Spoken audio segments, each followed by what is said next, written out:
سندھ کی تاریخ۔ وسط ایشیا کے جنگجو قبائل آریہ اس خطہ میں وارد ہوئے۔ آریوں کی آمد سے قبل سندھ کے قدیم باشندے اس خطہ زمین کو کیا کہتے تھے، اس بارے میں ابھی تک تاریخ خاموش ہے۔ مشہور مورخ ہنٹر کا قول ہے کہ آریہ قوم نے برِ صغیر پاک و ہند میں وارد ہونے کے بعد اس خطہ زمین کو سندھ کا نام دیا۔ آریہ لوگوں نے جب دریائے سندھ کی وادی میں قدم رکھا تو انہوں نے اس کا نام سندھو رکھا۔ سندھ سنسکرت زبان میں بہت بڑے دریا کو کہتے ہیں، چونکہ دریائے سندھ اس زمانے میں بھی ایک بہت بڑا دریا تھا، اس لیے انہوں نے اس کی مناسبت سے اس سرزمین کو پہلے سندھو اور پھر سندھ کہنا شروع کیا۔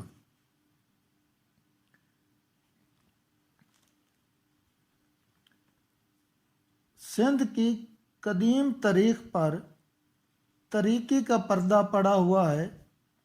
چچ نامہ سندھ کی قدیم تاریخ کا مستند ماخذ تصور ہوتا ہے، جسے سندھ میں عربوں کے عمل دخل کے بہت عرصہ بعد کسی تاریخ دان نے عربی زبان میں مرتب کیا، اور جسے ناصر الدین قباچہ کے دور اقتدار میں فارسی زبان میں منتقل کیا گیا۔ اس کا نام سندھ کے ایک سابق حکمران چچ کے نام پر چچ نامہ رکھا گیا۔ مصنف نے اپنے اس تاریخی شاہکار کا آغاز سندھ کے حکمران راجہ سورسن سے کیا۔ سندھ کا دارالحکومت الور تھا۔ الور موجودہ روڑی شہر کے آس پاس تھا۔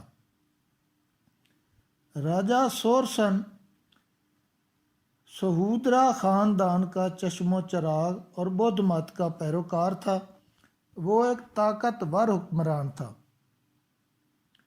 اس کی سلطنت 5 صوبوں برہمناباد، سیوستان، اسکندہ، ملتان اور الور پر مشتمل تھی۔ وہ ایک عرصہ تک امن و امان اور عدل و انصاف کے ساتھ حکمرانی کرتا رہا۔ 7ویں صدی عیسوی کے ربیع اول میں ایران کے بادشاہ نیمروز نے اچانک سندھ پر حملہ کر دیا۔ مکران کے نواح میں راجہ سورسن اور شاہ ایران نیمروز کے مابین گھمسان کی لڑائی ہوئی، جس میں راجہ سورسن تیر لگنے سے ہلاک ہو گیا۔ چنانچہ اراکین دولت نے راجہ سورسن کے لڑکے رائے ساسی کو راج گدی پر بٹھا دیا۔ راجہ ساسی کے درباریوں میں الور کے مندر کے برہمن پجاری کا لڑکا چچ بھی تھا، جو بہت ہی زیرک با تدبیر شخص تھا۔ وہ اعلیٰ قابلیت، شیریں کلامی، اخلاق پسندیدہ کی بنا پر پہلے دیوان اور پھر راجہ ساسی کا وزیر بن گیا۔ راجہ نے اس کے اعلیٰ آداب اور شائستگی سے متاثر ہو کر اسے محل سرا میں بلا روک ٹوک آنے جانے کی اجازت دے دی۔ اس کا نتیجہ یہ نکلا کہ کچھ دنوں بعد رانی سوبھن دیوی اس پر فریفتہ ہو گئی۔ راجہ کی وفات کے بعد چچ نے رانی سوبھن دیوی کی مدد سے تخت پر قبضہ کر لیا اور رانی سے شادی کر لی۔ چچ ایک طاقتور حکمران اور مدبر سیاستدان تھا۔ اس نے بہت جلد باغی امراء اور گورنروں کو اطاعت گزار بنا کر ملک میں امن و امان قائم کیا۔ اس نے تمام باج گزار راجگان کو، جو راجہ ساسی کی کمزوری سے فائدہ اٹھا کر خود مختار ہو گئے تھے، از سا نو اپنا متیہ بنایا اور مزید فتوحات حاصل کر کے حدود سلطنت کو کشمیر تک بڑھایا۔ چاچا نے 40 سال حکومت کرنے کے بعد 690 عیسوی میں وفات پائی۔ چاچا نے اپنے دور اقتدار میں سرکش جاٹوں لوہانوں کی گوش مالی اور ان کی تذلیل کرنے اور انہیں اطاعت گزار بنانے کے لیے ان کا ایک ایک آدمی بطور یرغمال الور میں رکھا اور ان پر یہ شرائط عائد کی کہ وہ کسی قسم کا ہتھیار نہ رکھیں، گھوڑوں پر بغیر زین کے سواری کریں، برہنہ سر اور برہنہ پیر باہر نکلیں تو اپنا کتا ساتھ رکھیں تاکہ پہچانے جا سکیں۔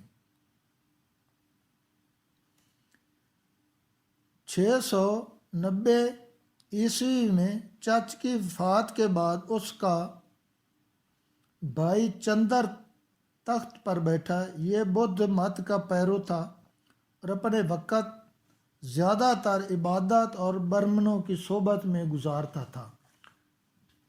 اس نے بدھ مت کو بزور شمشیر پھیلایا۔ اس سے اس کے خواہش و اقارب جو ہندو مت کے پیرو تھے اس کے خلاف ہو گئے اور باقاعدہ وفد کی شکل میں کنوج کے ہندو راجا بھیم سین سے ملے۔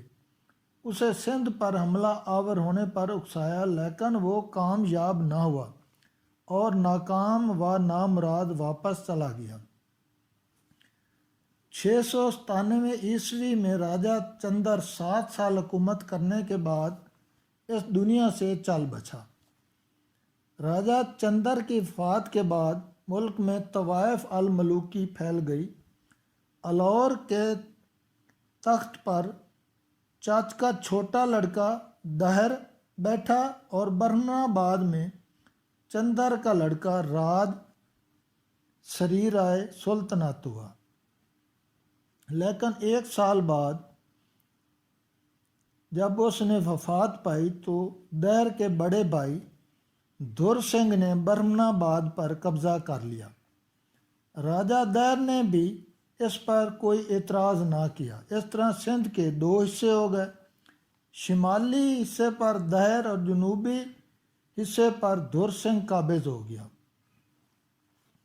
راجا دہر سخت گیر اور متشدد ہندو تھا۔ وہ اپنے ظالمانہ اور متکبرانہ رویہ کی وجہ سے اپنی رعایا میں غیر مقبول تھا۔ بدھوں سے اس کا سلوک نہایت غیر منصفانہ تھا۔ اسے کسی جوتشی نے کہا کہ آپ کی بہن رانی بائی بہت قسمت والی ہے، جو شخص اس سے شادی کرے گا وہ پورے سندھ کا حاکم ہوگا۔ اس پر اس نے خود ہی اپنی بہن رانی بائی سے شادی کر کے اپنے بھائی دھر سنگھ اور دوسرے روسائے سندھ کو اپنا دشمن بنا لیا اور وہ اس کے خلاف صف آرا ہو گئے، مگر دہر نے ان سب پر قابو پا لیا۔ بعد میں رن مل کے راجا نے ایک لشکر جرار کے ساتھ قلعہ راوڑ پر حملہ کر دیا۔ راجا دہر کی مدافعت سے قبالی اس پر قبضہ کر لیا، پھر دار السلطنت لاہور کی طرف بڑھا۔ راجا دہر سخت پریشان تھا کہ اس کے وزیر نے اسے محمد بن حارث الافی عرب سے مدد طلب کرنے کا مشورہ دیا، جو یہاں سندھ میں پناہ گزین تھا۔ محمد بن حارث الافی نے اپنے 500 جانبازوں کے ساتھ حملہ کرنے والے پر شب خون مار کر اسے بھگا دیا۔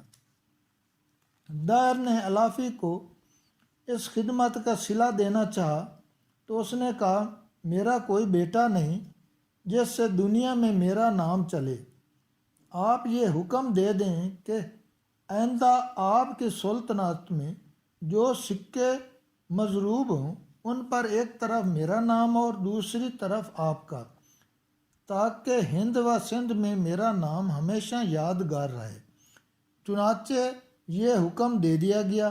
اس کے بعد راجا دہر داخلی مشکلات میں کبھی مبتلا نہ ہوا، یہاں تک کہ 710 میں خلافت اسلامیہ سے اس کی ان بن ہو گئی اور محمد بن قاسم نے ایک لشکر جرار کے ساتھ اس کی سلطنت کا تختہ الٹ دیا۔ چنانچہ 20 جون 712 میں 15 سال حکومت کرنے کے بعد راجہ دیر عربوں سے لڑتا ہوا مارا گیا اور اس کے ساتھ ہی سندھ میں ہندوؤں کی حکومت ہمیشہ ہمیشہ کے لیے ختم ہو گئی۔ محمد بن قاسم سے راجہ دیر کی جنگ اگلی قسط میں بتایا جائے گا۔